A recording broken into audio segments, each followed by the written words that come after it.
Messi বাংলাদেশের সমর্থকদের উদ্দেশ্য করে বলেন, পৃথিবীর বিভিন্ন প্রান্তে আমি অসংখ্য মানুষের ভালোবাসা পেয়েছি, কিন্তু বাংলাদেশ থেকে যে ভালোবাসা, আবেগ আর সমর্থন পেয়েছি তা সত্যি আমার হৃদয়ে ছুঁয়ে যায়।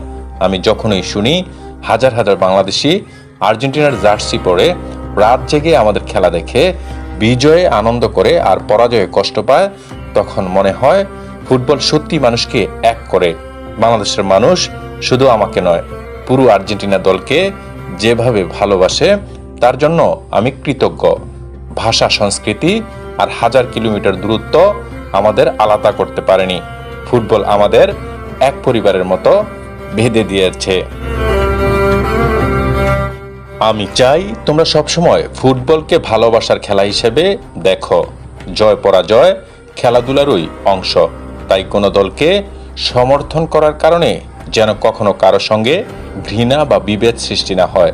ব্রাজিল, আর্জেন্টিনা বা অন্য যে কোনো দলের সমর্থক, আমরা সবাই ফুটবলের মানুষ। তোমাদের ভালোবাসা আমার কাছে বড় একটি অনুপ্রেরণা। আমি বিশ্বাস করি একদিন বাংলাদেশও বিশ্ব ফুটবলে নিজেদের শক্ত অবস্থান তৈরি করবে। তোমাদের তরুণরা স্বপ্ন দেখুক, কঠোর পরিশ্রম করুক এবং দেশের জন্য গর্ব বয়ে আনুক। বাংলাদেশের প্রতিটি ফুটবল প্রেমীকে আমার আন্তরিক শুভেচ্ছা ও ভালোবাসা। তোমাদের এই অকৃত্রিম সমর্থন আমি সবসময় হৃদয়ে ধারণ করব। ধন্যবাদ বাংলাদেশ, ভালোবাসা রইল।